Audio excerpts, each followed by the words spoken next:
We've all heard the saying, absolute power corrupts absolutely. But how does it actually end? Well, today, we're diving into the final chapter for some of history's most notorious dictators. And trust me, their deaths aren't just footnotes in a history book. They are often the brutal, final verdict on a lifetime of total control. So, what does that last moment look like for someone who held the fate of millions in their hands? Does it all come crashing down with a bang, or is it more of a quiet whimper? Or maybe, do they somehow manage to escape any kind of reckoning at all? That's what we're going to get into. All right, so our first category is the one that you probably picture first. It's the most dramatic, for sure. The violent reckoning. This is when the oppressor is brought down, often in a really brutal way, by the very people they once terrorized. So you have one guy known as the Hunter and another found, well, like a rat. Now, despite the different nicknames, their ends were shockingly similar. For 31 years, Rafael Trujillo basically stalked his opponents in the Dominican Republic. Then, one night in 1961, the tables turned.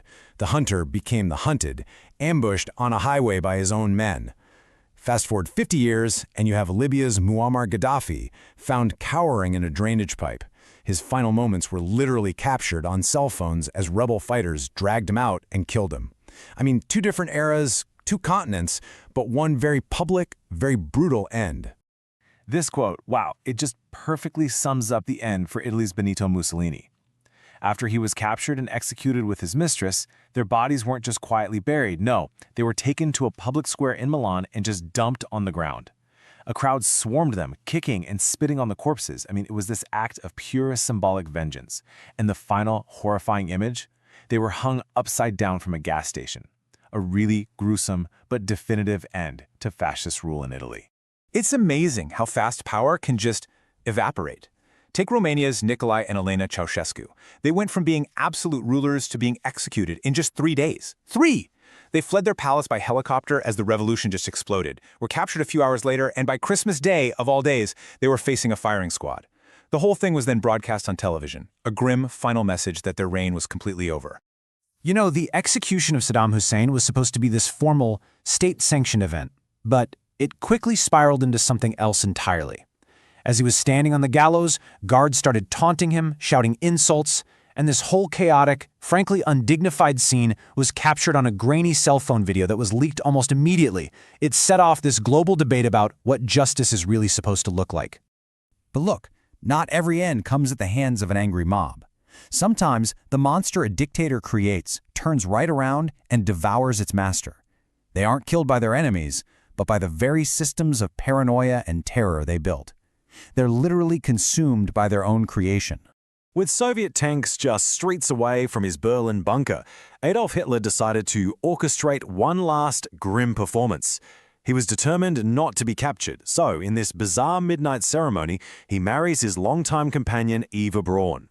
After saying goodbye to his staff, the two of them went into a private room, and his final act of control was taking his own life.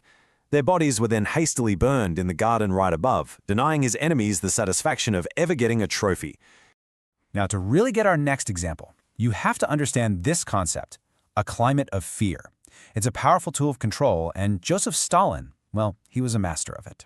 For nearly 3 decades, he ruled the Soviet Union with purges and midnight arrests, making absolutely sure that everyone, even his closest allies, lived in constant paralyzing terror.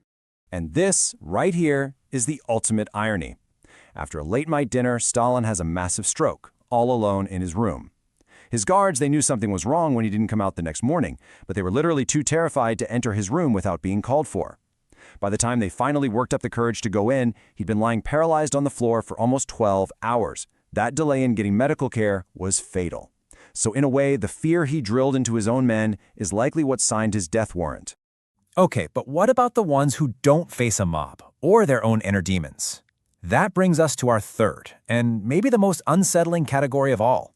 The dictators who simply die of old age, completely escaping the gavel and any kind of formal justice for their crimes. Just look at this list. From Chile's military junta to the killing fields of Cambodia to the secret state of North Korea, their reigns of terror were all different. But the cause of death? It's hauntingly the same. Natural causes. These men responsible for just unimaginable suffering were never forced to answer for what they did in a courtroom. 91. That's how old Chile's Augusto Pinochet was when he died. And in a final twist of just bitter irony, he died on International Human Rights Day. You can only imagine what a final, profound insult that was for his victims and their families. So you might be wondering, how did he pull that off? Well, despite facing hundreds of criminal charges for human rights abuses and corruption, Pinochet never saw the inside of a courtroom for those crimes. His lawyers just successfully argued he was too old and frail to stand trial. He basically leveraged his failing health to dodge accountability right up to the very end. The timing of Pol Pot's death is, well, it's incredibly suspicious, right? The man behind the Cambodian genocide, which killed up to 2 million people, dies of a reported heart failure in some jungle hut.